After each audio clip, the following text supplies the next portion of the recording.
Jessica Maldonado here in Austin, Texas at the Alamo Drafthouse for a huge screening for Dreams Awake. Get this, we're excited because this is a film that's won over 17 film festival awards in different parts of the world. We have people coming out after the screening that we'll be interviewing, so make sure you stay tuned.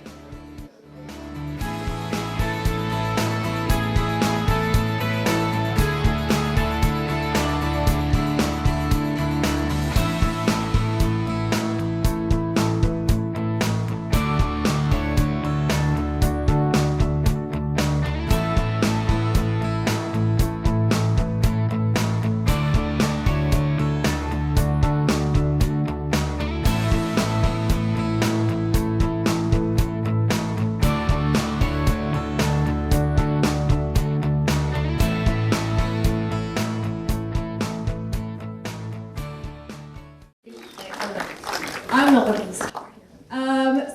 It's awesome that all of you could make it. I know that there's people here who've come from as far as LA and Sacramento. We've got Houston, San Antonio, even as far as South Austin. Thanks for joining us. Hey, I-35. I know. Where? South Padre Island. Anyone else from Scotland? Island. Okay.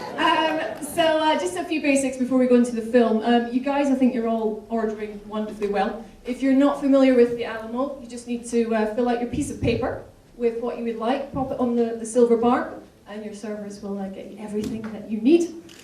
Simple as that. So the film. After the film, I would like everybody to stay seated because there's going to be a Q&A. Q&A with Erin Gray, Tim O'Connor, and Jerry Alden Deal. There's also going to be a chance to see the 3-minute trailer of the next project, which is called One Hand Clapping. One hand clapping. After that, there's also going to be some exit interviews in the lobby with my friend and host, Jessica. If you can give us a few words about the film, tell us what you thought about it, that would be great. You're not obliged, but it would be wonderful. We've got our filmographers here and a wonderful photographer too.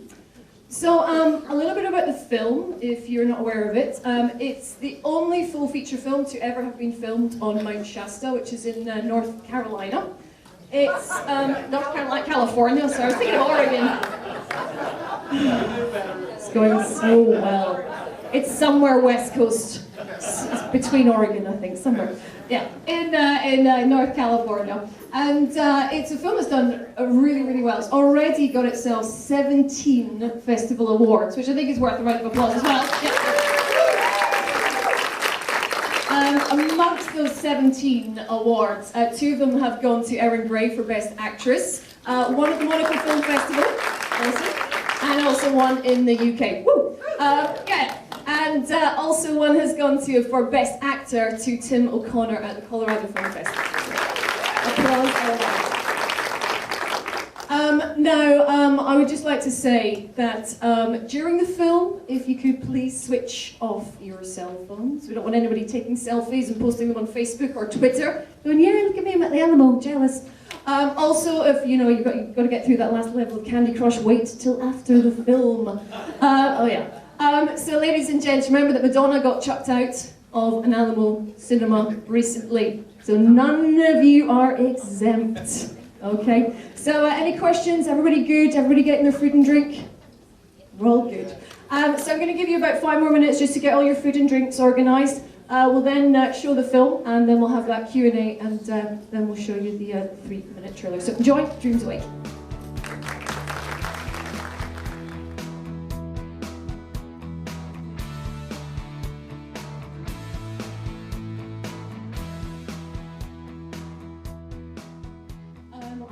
Question, but this brave young man has offered himself the first question. Don't let him ask a question. Oh, okay. I care. Okay.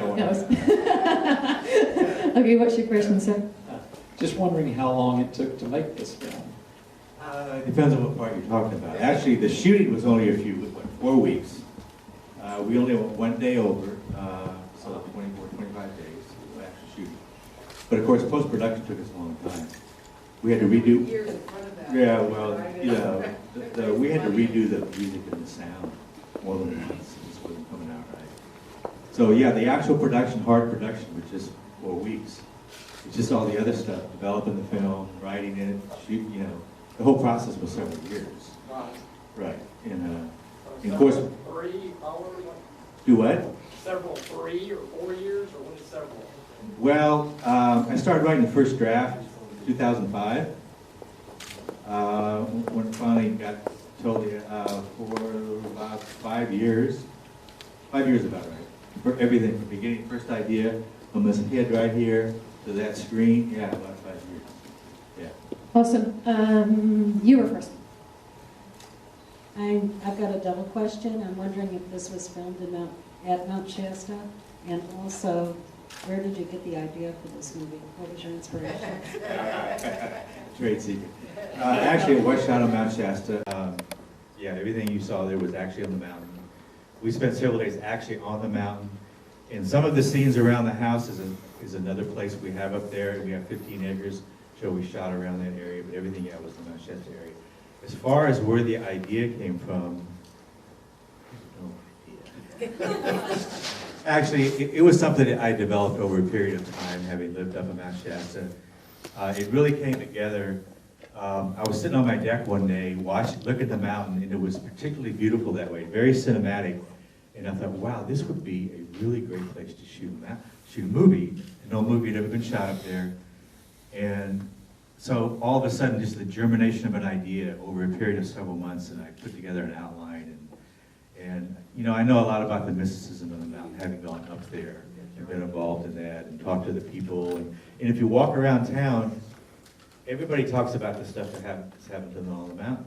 You know, the thing about in the movie about the car breaking down and people staying there, if you talk to half the people who live in town, that's how they wound up living there. That's why I actually put it in the movie, because I know people that's happened to. So that there was stuff from the actual experience of being on Mount Shasta that was not too hard to add to it once I had to germinate at the beginning of the story. So that's basically how it happened over a long period of time. Cool. Who's next? Oh, you're closer. I'll come over in a second. Oh, don't let this character be. Thank you all for such a wonderful movie. We really enjoyed it. I was just wondering, what was the most enjoyable part in the making of the movie for each of you? You know, there were lots of enjoyable. I mean, every day I couldn't wait to get up. You know, you'd have to prepare. We were shooting 12-hour days, 6 days a week, and then after we shot, I'd have to prepare the next day's shooting. So I'd spend several hours doing that. I was getting 3 or 4 hours sleep for like a month straight at night, but I couldn't wait to get up the next morning because I was ready to go. And actually, for me, the greatest part is working with actors. They are really, I don't know how to put this. In some ways, they're different kind of people. You know, the way that they're comedian-like, how they can do different things, and sometimes just on like this, and watching them, but it's a type of play. There's an innocence, childlike part to doing that. And basically, we're all just in the sandbox playing. So in a way, you're kind of just being kids and creating. You can kind of take that. Isn't that kind of what, for you, it's part of what they enjoy about it. It's part of what I enjoy about it. Yes, I get you. And the story, particularly the story, certainly deeply about me and inspired me to joy. I enjoyed every bit of it. And I did not realize I was up there about 3 weeks. I thought it was about a week. I really had a wonderful time. Well, the first thing that popped into my head was actually the most enjoyable moment for me was climbing the mountain. I really, really got into that. The other thing was just realizing that my dreams had come true. I tell a story about how I had, before I got offered the part of the film, I had been shooting a film in Romania called Ghouls, and my last shot of the evening once I finished this film was me being eaten alive by ghouls and lying on the cobblestone streets of Romania as my guts spilled out into the stream of and I said to myself, I said to the universe, really? Is this where my acting has taken me? And I just put it out there. I said, please let my next film be something that I truly care about, that means a lot to me, and the spiritual journey that I've been my entire life. and that hopefully that I will be in a film that will reflect these ideas. And I shared this story with Jerry, but literally, after having worked almost 24 hours and then flown another 12 hours, my plane landed in California, and I turned on my phone, and suddenly my phone is ringing, and it's my agent. And he says, you've got an audition. And I went, no. There's no way I'm going on an audition. I can't stand how I smell right at the moment. There's no way I'm going to go to an audition. And he said, oh, you hear the disappointment in his voice. And I went home, and I get a call back, and they said, no, they really want you. And of course, actors really love it when directors really want you. So and I said, but I haven't read the script. I don't know anything about the story. Oh, no, they'll wait for you. You've got to go. I'm like, wow, gee, they'll wait for me. Gee, okay. And I walked in, and they gave me a scene to read, and it's one of those what I call woo-woo moments of life, where I read this scene and I was immediately transported to a couple of decades earlier in my life when I had gone to a flea market. I was on a modeling job, and I picked up a book off a table, and it turned out to be, the first line was, we fired on Fort Sumter today, and it's sad to know that we're at war with our brothers in the South. And it turned out to be a journal about the Civil War, and it was written by my great-grandmother. So the scene they gave me was me picking up the journals and realizing it was my parents' journals. And both Jerry and everybody in the office, in the room that I just sort of, when I finished the scene, they just went, because I had sort of just put myself back into that time and moment. We all got chills, and that's how I got the part. Yeah, the casting director and myself, we looked at each other and said, wow, she really nailed that scene. How did she do that?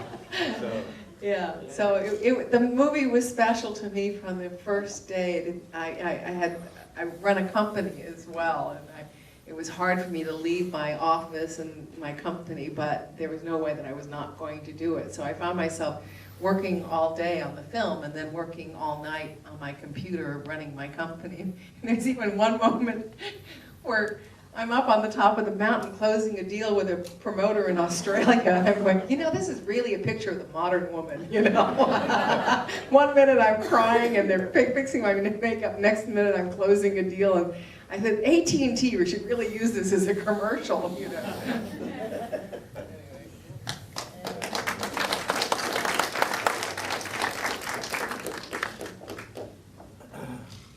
So how did this movie change your spiritual thought to the hereafter? Me? Anybody? All of you. All of you. I don't know so much if it changed my thought. It's really kept the question alive. Obviously, I think we've all faced that question of death. And what does that mean? And I've sort of come to a belief that I don't think anybody really knows the answer to that question. So I sort of say, well, how would I like it to be? And I would like it to be a new beginning. And I know with the spiritual work that I've done, I really believe in that we're more spirit than we are matter, and that spirit continues on to another dimension, to another one. And I don't know what it is, or what it's all about. I haven't remembered yet. As far as myself, just being in front of audiences, we've done a lot of Q&As, we've been to a lot of film festivals, and I've had a lot of people just pull me aside and just talk about their experiences, things that happened to them, and their beliefs and the systems, and it's really made it stronger, I guess, the ideas that we were trying to communicate, some of them in here. It made it stronger just from the interaction I've had with people in audiences like this for the past year and a half. And so it's actually hasn't waned a bit. I mean, it's even stronger than it was, if anything. And I particularly discovered, to my amazement, maybe not amazement, but really surprised at how riveting Mount Shasta is to so many people in a very real way, and different perhaps than from one another. No one may not have the same approach to it. And I was, and still am, somewhat overwhelmed with it. And I spent sometimes a day or two off, was over on a weekend or a Sunday, just walking around in the mountains somewhere, or even in town, just into a park, along the creek, and seeing any number of people in groups of maybe 5, 6, or 7 people staring into the forest or down the creek and not making any noise and looking like they're completely occupied. I still feel that the power of that, of the mountain that it has for, so I'm sure for all of us too. And I know that it has somewhat changed me, but I'm not sure in what way. But I sure like it.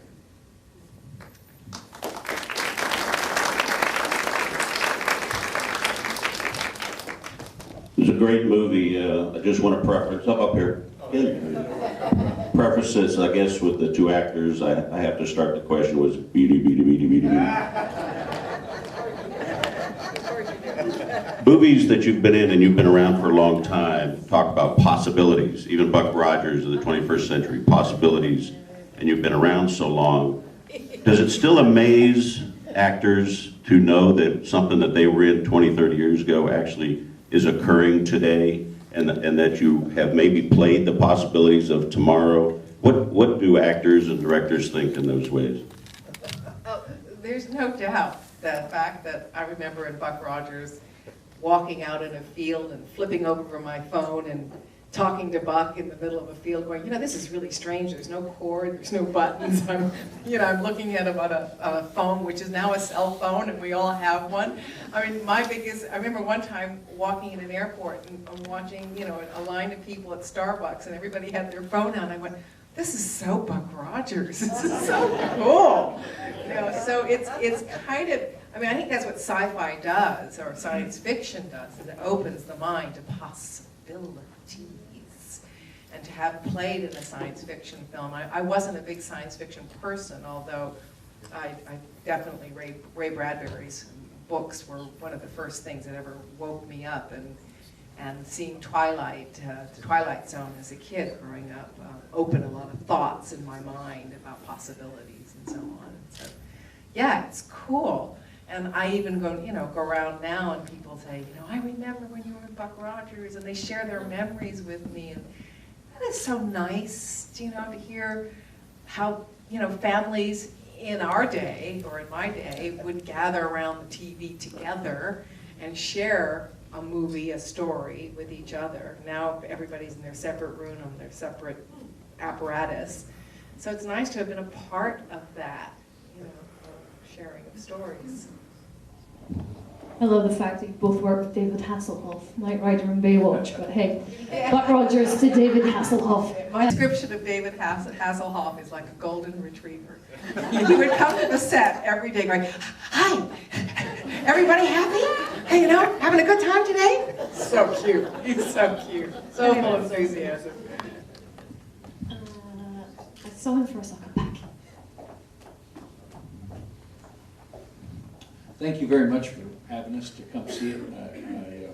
Jerry, to me, it seemed like a real labor of love, the movie. It seemed very personal. And then at the end, and I don't want to pry, if this is a prying question, just tell me to shut up. But I noticed at the end, it said in loving memory of Deborah Lynn Deal, and I wondered if there was a story that went with that. Actually, there is.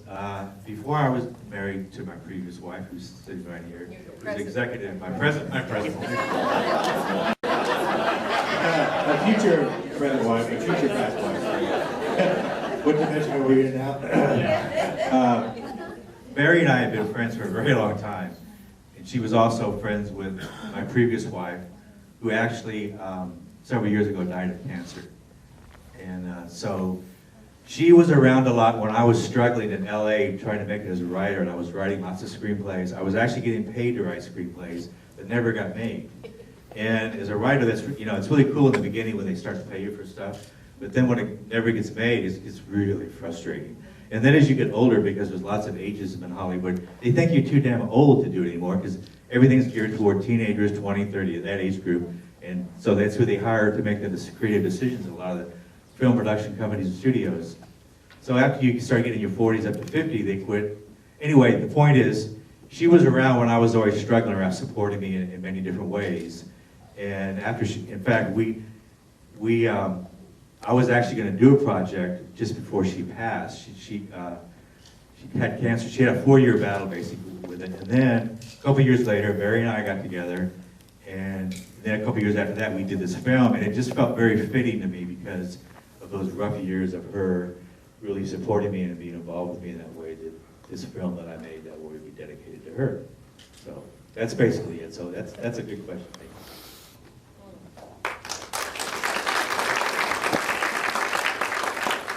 you. So thank you. It was an inspiring movie. I appreciate it. It did make me think about possibilities, and with that is how did you get the financing to do this movie? That's always the tricky part. Because actually that's going to segue into the next part of this evening. We're going to show a trailer from our new film, and it's called One Hand Clapping, and we're going to shoot it next spring here in Austin. And we've just started a crowdfunding program, but we're going to wait in a minute. We'll show you that. But to your question, as far as getting funds, it's actually gotten harder and harder over the years. I've watched other filmmakers struggle over the years, living in LA, working on other people's films, and going through the process and beg, borrow, and steal however you can get your hands on the cash. And actually, that was the big job for my wife, because after I decided I wanted to make a film, I looked at her and I said, you know what? We're going to make a film up here, and I'm putting you in charge. You're the executive producer. You go find that money for me. So to get the process started, we put up some of the money ourselves. Luckily, we've been in a situation where we can do that to get the ball rolling. We brought in a few other people. We did some loans that we eventually paid some of them off. And we did shoot it for under $1 million, so it was shot low budget.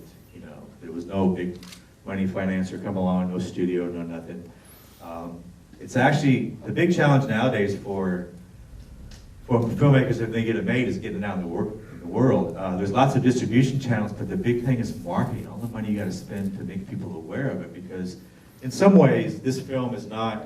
We've talked to production distribution companies that had some interest in this, but they have no way to market. They had no understanding of how to market this film. So that makes it very difficult for us, because it isn't exactly a mainstream kind of film we can put in the multiplex. It's not like the Avengers flying around blowing stuff up and all that type of film. So it's a certain audience, and trying to find that audience is the most difficult thing for indie filmmakers to do. There are the tools now to make it low budget. There's the tools to put it online, stream it online, video on demand, all that kind of thing. So yeah, money is always the big thing to ever get it anywhere, and that's where we're going to be struggling for our next film, basically. Because every time you got to start at square one, start over, and get that first dollar in so you can get it going. So to tell you that, to give you an answer, there's no real answer. If any of you are asking, like, where should you get the money for film? However you can find it. It's a very difficult process. And we went through it for a while. In fact, we actually, after production, we went over budget and ran out of money for post. And it took us a while to get that together to actually do post. That's why it took us a couple of years to finish post-production on this, because of the money thing. One of the things that I think is really cool about this film is that Jerry and Barry have been able to get it out to the world. This is not a film that the studios would ever think of doing. Anything to do with spiritual subjects or out of the normal storytelling that they do. These ideas would not ever get out there. And I think it's really wonderful that, we've done so well in Egypt, in Pakistan, that these ideas are global and that people get it, in whatever country they're in, and that they're all, I just think it's so cool that you've gotten this. We sold the DVD in 35 countries. Places you would never think of. I was surprised when I was looking on the list. We were selling stuff in Pakistan. I was thinking, wow, that's really interesting. There's people there, this kind of stuff everywhere. It's just the people, it's not the government. It's like, right, and these are people ideas, ideas to be shared with each other, and at the same time, I think Barry brings us all together in our minds and in our hearts. And I think that's what I know I strive for, is to get away from borders and racism and you know, but to help bring us people together. I think my favorite book growing up was a book, Hawaii, by James Michener, and at the end of the book he talks about the golden people, that we all become so married into each other that there are no separate races. We are just human beings with hearts and minds and souls, and we're connected. We are one. And I hope the movie like this helps to bring that together.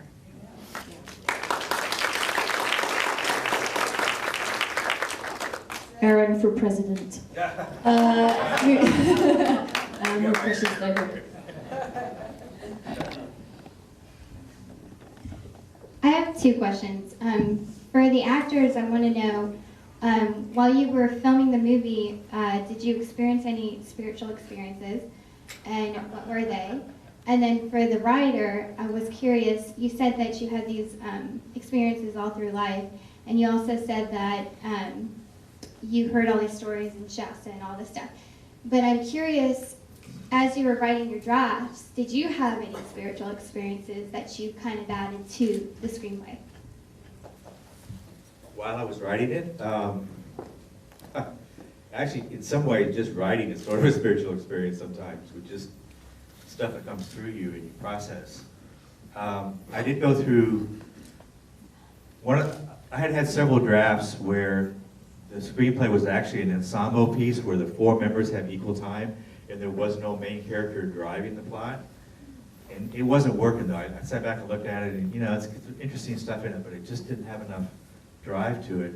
So sometimes when I write, I just have to step back and sort of take in the old days, take my finger off the pen, but now it's my hands off the keyboard.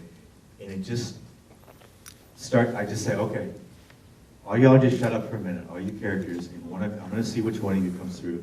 And the mother came through real strong, and it was like, it just started writing itself. So you want to say maybe something came through me, I don't know. But all of a sudden, the mother became the dominant, strong voice. And once that happened, everything just started just started fitting right together through the whole thing, and it went a lot smoother. And then I took it over to, I have a couple of different people I've used as script analysts to kind of critique it, to kind of help me through the process. I had this guy named John Rainey, who's really good. He's worked on big studio films. They call him the myth maker because he helps a lot of stories that have problems, and helps put them together. So I ran it through his filter. He says, "Yeah, this draft's a whole lot better." He says, "I was getting tired of that ensemble piece. There just wasn't enough meat to hang on the bone. You go through all this thing." And that's when we really fleshed out and worked through. So I guess you could say at some level that happened during the writing of it. I think just sometimes being on the mountain is kind of a spiritual experience, just being up there and working on it. And what was that for me anyway? And I think even for some of there were people in the cast and the crew that never knew about Mount Shasta, had never been up there, and they went through some kind of transformation because we were ready to leave. They didn't want to leave. They didn't want to go back to LA. LA, oh my God. But they loved working in LA, but going back to LA. So half of them said to me, "I've got a new place to go during the summer now that they've never been before." And I know some of them maybe have gone up there since then. So it does have an effect on people. I don't know anybody who hasn't spent any time in Mount Shasta that it doesn't affect in some way like that. I have one sort of woo-woo moment again, where you saw where I parked my car before my journey. When we came to that location, and all of a sudden, I don't know why, but I was drawn to a place in that pasture, and it was like a dog going after a bone or something. I went straight for it, and Jerry and everybody's calling me, "Aaron, where are you going? What are you doing?" I went, "Just give me 5 seconds, I'll be right back." And I went to this particular spot, and I just put my arms up to the heavens, and I felt like I was at home. And I don't know why, just felt very centered, and I needed to stand at this place. And I came back, and both Jerry and Barry looked at me going, "Do you know where you just went?" I went, "No, I was just drawn to it. I just had to go there." And supposedly I had gone directly to a very important, power point on the mountain that was supposedly where I guess you say spaceships land, or That's what some of the the myth of the mountain. Right. And I had gone right to it, not knowing that that was the spot, but I went right to it. And you couldn't stop me. I had to go and I had to stand right there and came back. So that was my woo-woo kind of thing. Shasta's well known for being a place with a lot of UFO activity, I guess. People have spotted all kinds of things up there. So I've never seen a UFO up there, but I guess a lot of other people have. And one other story is that the last vacation my husband and I took many years ago, we drove up Northern California and our car broke down in Mount Shasta, and we had literally been driving on I guess the treads on our tires were like ready to fall off, and we didn't know it. And they said we were really lucky that there was an angel on our shoulder that got us to that place, and we were able to get fresh tires and go on. So when they told me the story about how half the town, stops in Mount Shasta because their car breaks down, I went, oh, I was on that trip. I know exactly what you mean.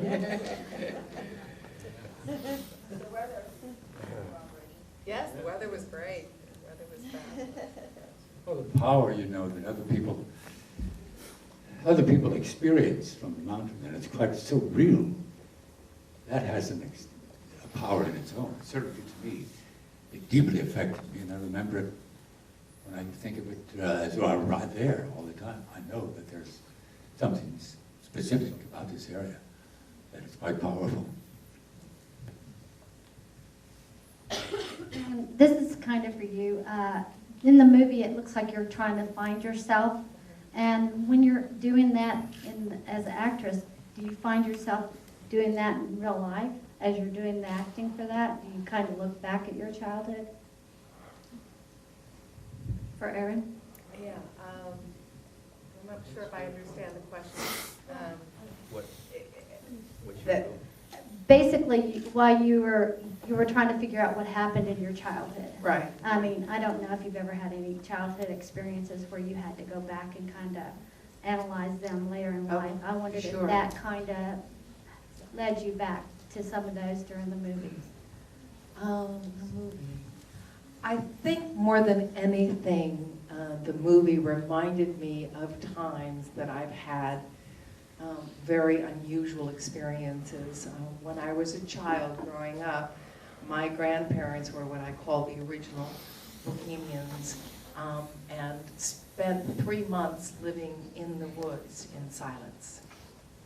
And the movie brought that home to me in many ways because as a child of about, I think I was about 8 or 9, I had I don't know if it was an out-of-body experience, but one where my job as a child was to carry the bucket to the cliff and watch the water drip off the moss into the bucket and bring it back to the campsite. And I got lost into a drop of water, and I only remember as a child, I mean, you're talking about months of silence, not talking to anybody. I just sort of transcended into that drop of water and felt that again, that feeling of being at home, and I didn't want to go away, I didn't want to leave. And then all of a sudden I remember sort of waking out of whatever trance-like state I was in because I could smell that the rain was on the horizon and the sun was starting to set and I needed to get back to the campsite. But I've never forgotten that moment, and I kept wanting to go. I want to go back to what that felt like. And there's something about doing this movie that reminded me of that.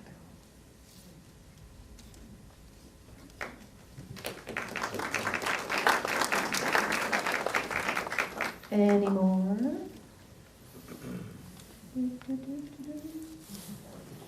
Oh, hold on. So your mention of spaceships and aliens on Mount Shasta is very personal to me. When I was 12, I saw a spaceship about where the roof is. I was on a morning paper route, and it was pitch black. And I threw the paper to the front porch, and in midair, it was suddenly broad daylight. And thank God I'd had a buddy spend the night before, so I had a witness with me. Whoa. But we both immediately looked up into the sky, and literally that close above us was a spaceship the size of a football field. And for 20 years, we never mentioned it to anyone. I mean, I just said, did you see that? Because it disappeared, just went, it was gone. I said, did you see that? And he said, yes.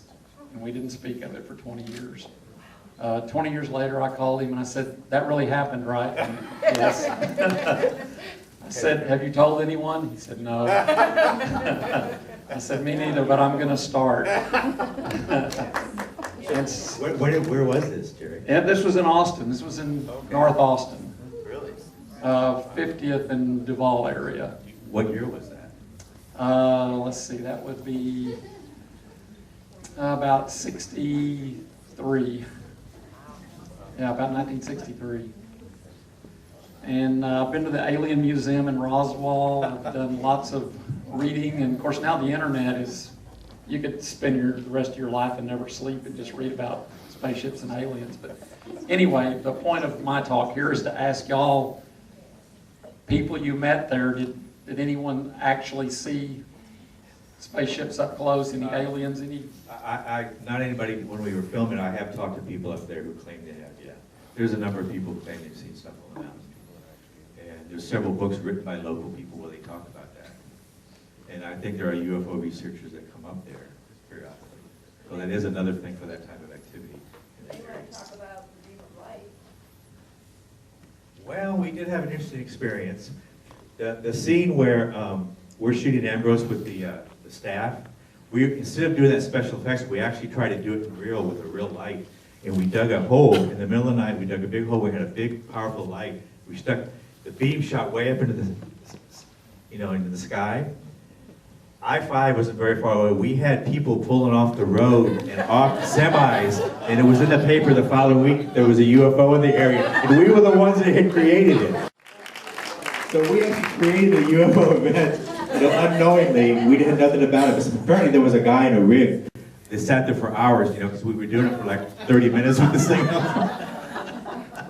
So yeah, I mean that's just another take on it. But anyway, but other than that, I don't, haven't had that experience up there. But I've heard of people who have, yes. Are we getting close to when we need to do the trailer? What time is it?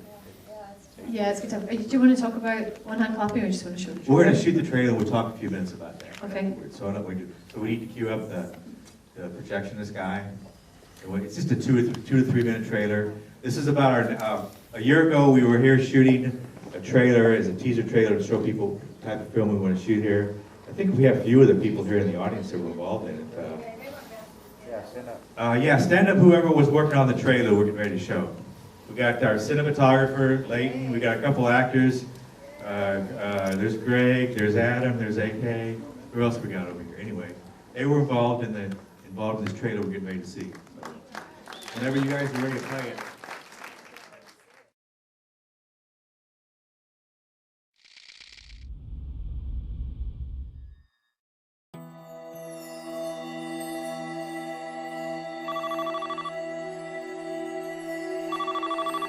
Is there something you seek?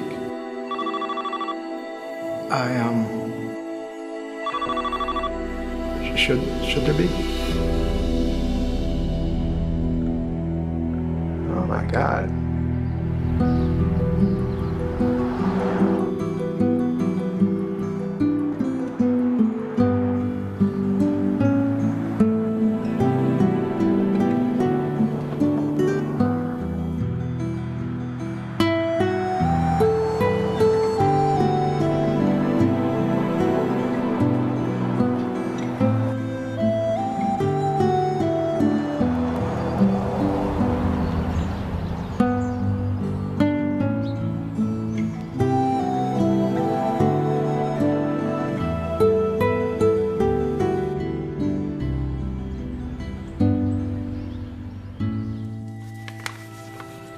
Is there something you seek?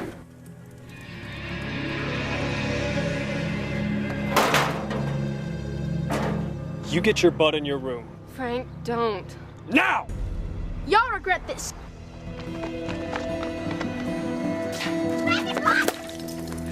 God damn it, you two! Daddy?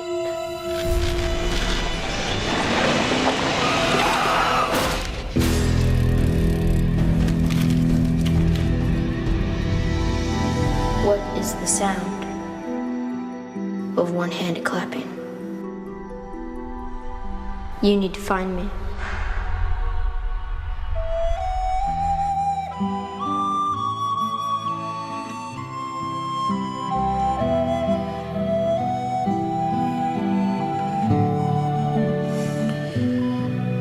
Dylan. Dad?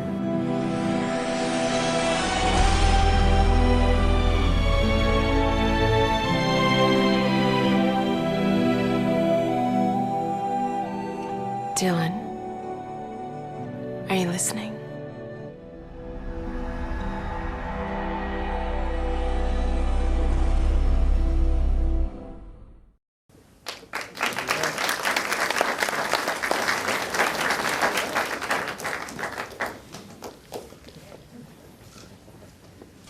Wow, all that work came out of that, huh?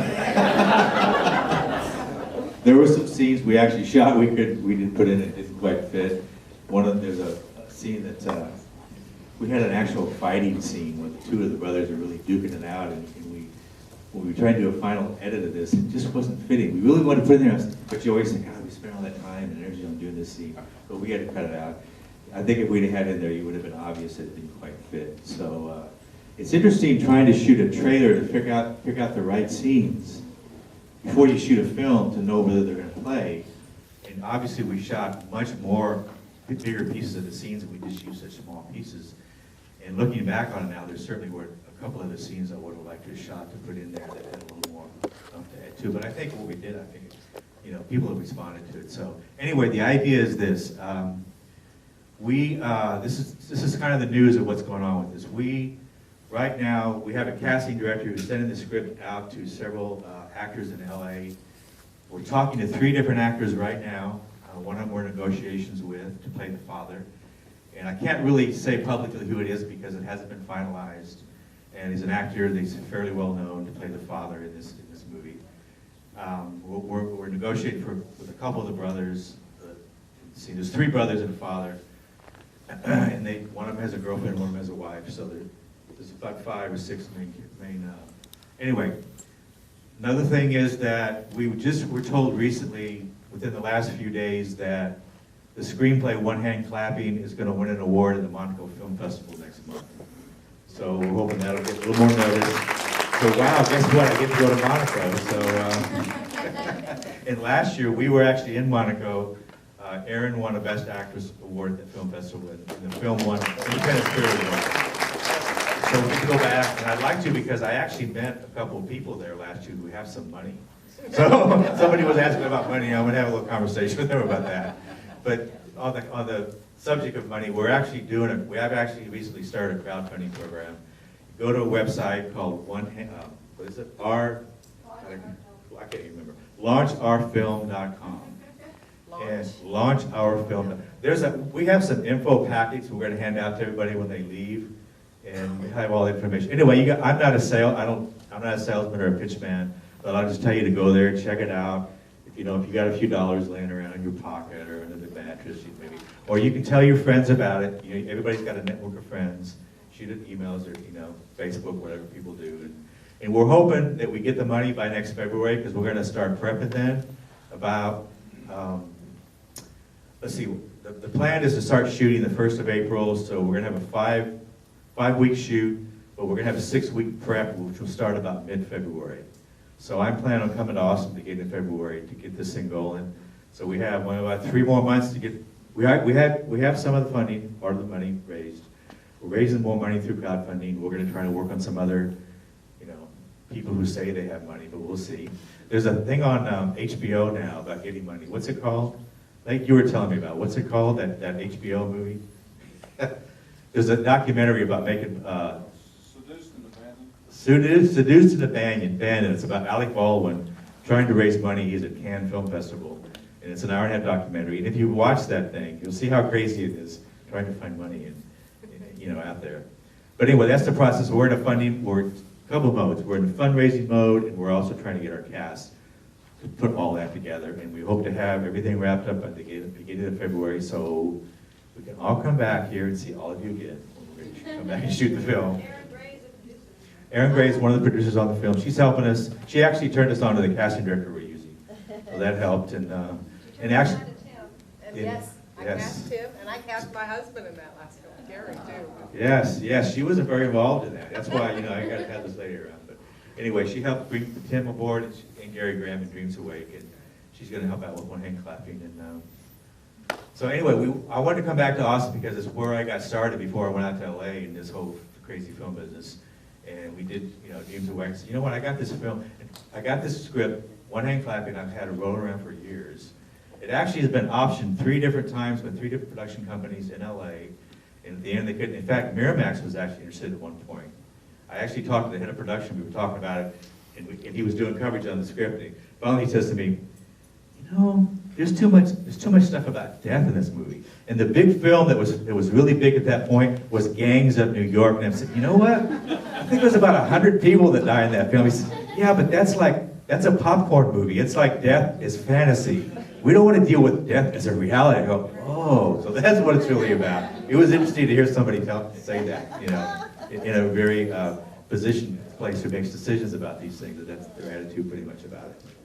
So if I can just, excuse me, we're running out of time here. So Jessica's going to be doing some little interviews in the lobby. We just want to get some kind of vox pops, just some comments about the film. You don't all have to do it. Yes, but you can if you want. Yeah, it'd be nice if you can. She's great. She doesn't bite very much. So she'll be in the lobby if you could all go and speak to her. I just want to say a huge thank you to you guys for hosting us here, and I'm sure you all enjoyed the film. So thanks to Erin, to Tim, and to Jerry for doing I want to thank the people here that really helped. I particularly want to thank my brother Jay, who actually, he's the reason to put this whole thing together. He had help though. A couple of his sons helped. His wife Darla helped. It's a family. It was a family thing. Of course, I want to thank Tim and Erin for being here, and I want to thank Jill and my mom for being here. Oh, thanks, Mom. My dad, who's a journalist in the state for a very long time, helped get some of the media together here. Jill, I don't know where she's here. Our young lady, is she here? Jill here? And I have some old friends here I haven't seen in quite a while. It's really great to see all you guys. Maybe we get to catch up. People I haven't seen in 20, 30, maybe 35, 40 years. There's a guy up there I don't think I've seen in 40 years. Good to see you guys. 35 maybe, something like that. There's a guy here that I went to high school with that I barely remember. I think I sort of remember. Are you still here? Brooke? Is Brooke still here? He left. He already left. Anyway, thank all of you for coming. I know there's lots of different things you could be spending your time with, but I'm glad you decided to come. Thank you. So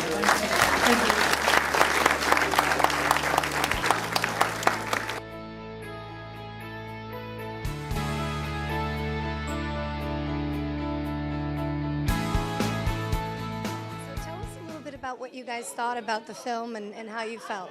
I really liked it. I really especially liked the part where Erin's character was trying to find herself and discover what went on in her childhood. And I think it's going to be really great for young kids because there's so much going on in their lives, and it might help them see how to figure out their problems and try to discover themselves. Sure. Thank you so much for that. And how about you in terms of, the actors? How did you feel about the film itself? I loved it. I was actually speaking with Erin beforehand about how vague everything was about the film, and she was telling me how the filmmakers really didn't want anything given away, and they wanted the audience to kind of go on the journey with her. And I really felt that everything unfolded and everything, like it was a mystery, and it was definitely a spiritual journey. Sure. Well, thank you so much at the screening of Dreams Awake, and we have a gentleman here who has just watched the film. Tell us a little bit about what you thought about the film, sir. It was a great inspirational film for the whole family. Very enjoyable. Excellent. And in terms of the actors, we have a great cast. What did you think about all the actors in the film? Great acting. Tim O'Connor, he's his great self that he usually is. Tell He's us a great what you actor. thought about it. Well, I really liked the film, being close to the producer and just going up there a lot. It just kind of brings a feeling of a home almost watching it. So you had an opportunity to go to California and actually see the mountain? Yes, I was actually on set for one of the scenes as well, so it was really nice to kind of experience that once again. Excellent. Thank you so much. We appreciate that. About the film, how did you feel? I loved it. I did. When Hope realized that Ambrose was her father, it almost made me cry. Absolutely. Yeah. Absolutely. So very emotional. Yes, very spiritual, and there was a feel to it that was very calming. Absolutely. Well, we appreciate your time. Thank you so much. Thanks for coming out. I ask you what you thought about the movie. How did you feel emotionally? And in terms of the actors, what did you feel about the acting? I know that's a lot. Oh, the acting was great. I grew up on Buck Rogers, 21st Century, so I knew Aaron and Tim, and I thought that it was outstanding. Also, one thing that really people don't understand about this movie is a veteran from Iraq and all that the inspiration of this movie transcends, and I think that all the soldiers and the airmen overseas in Afghanistan, Iraq should probably see it, give them a great feeling of home, of possibilities. And I think that is where this movie took me. Was I just felt like, wow, if I had this, you wouldn't be so scared. Right. You wouldn't, just the fear over there. And so I thought the acting was great. The music was very good, very good. I love the background music. It's very inspirational. Absolutely. Well, we're certainly glad to see that it affected you. Just had an opportunity to watch. So tell us what you thought about the movie. I thought it was amazing. The fact that they can go to this real place, this mountain in Northern California, and where people, find themselves and really get to experience and explore their spirituality is like really cool that they could bring it to everyone. Awesome. So it affected you emotionally, which is what I'm sure he wanted. How about you, sir? Yeah, pretty much the same. It was a very spiritual, uplifting movie. It was not what I expected at all, and it was surprisingly good. Plus, I love Erin Gray from like 30 years ago. Awesome. Oh, should I not say? It was more like 10 years ago. It wasn't 30, but yeah, Awesome. yeah, she's great. So it was nice to see her and Tim O'Connor together in the movie again, too. Back together again. Also, real quick before you guys head out, the trailer that you had an opportunity to see, how did you feel about the one-hand clapping trailer? Are you interested in seeing it? Oh yeah, that looks really, really good. That looks like a great movie. It's going to be something special. Awesome. It's got the same sort of vibe, that sort of spiritual vibe. It really looks great. Awesome, awesome. Well, we thank you so much, you guys. Thank you so much for stopping by. Take care. We're here at the screening of Dreams Awake. Super excited. Everybody's kind of coming out and telling us what they thought about the movie. Sir, talk to me about what you thought. I enjoyed it. It was very well done. And what's nice about this movie is that when the lights come up, the movie's not over. That's right. It's thought-provoking, and that's refreshing in today's world. So I think Absolutely. thumbs up for Jerry. I think it's very good. Absolutely. So when you saw the trailer, you had an opportunity to see the next movie, One Hand Clapping. What did you think about the trailer, and are you excited to see the next movie? Yeah, I'd like to see that one too, because it takes that same step of it's going to be something we're going to think about. It's not going to be one of these high-dollar movies that there's a lot of guns and blowing up, and as soon as the doors are closed, it's out of your mind. His movies seem like they stay with you, and that's cool. I like that. Awesome, awesome. Well, thank you so much for coming out. We really appreciate it. Talk to me about how you feel. I know a lot of people were super excited. What did you think about the movie? I was completely taken aback. I had no idea that that's the direction the movie went in, and it brings back a lot of feelings. I've heard a lot of people say it too, because it just took such a surprising turn. Right. So it touched your heart in a way it kind of, set some emotions off? Yes, it did a lot.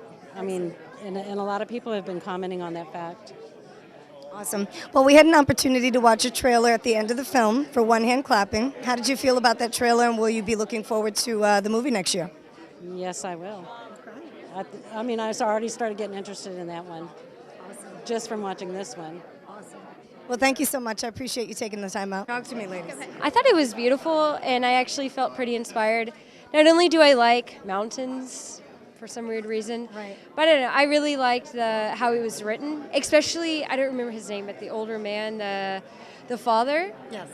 He had this one monologue towards the end, and everything he was saying, I don't know, it just really inspired me just for life in general, and made me really happy. Awesome. So when I come out of a movie and I feel something other than just oh, that was okay, and I feel like I can take something from that and then tell my friends, I know that's when I really know that something's special. Sure, so it touched you emotionally. Oh, of course. I mean, I didn't cry, but I kind of wanted to. After watching the movie, it's an experience. It takes you through a journey. it really touched me, and I'm sure it will touch anyone in places like, it'll bring out things that you have questions about, that you're going through in your journey, and I think it's for all ages, honestly.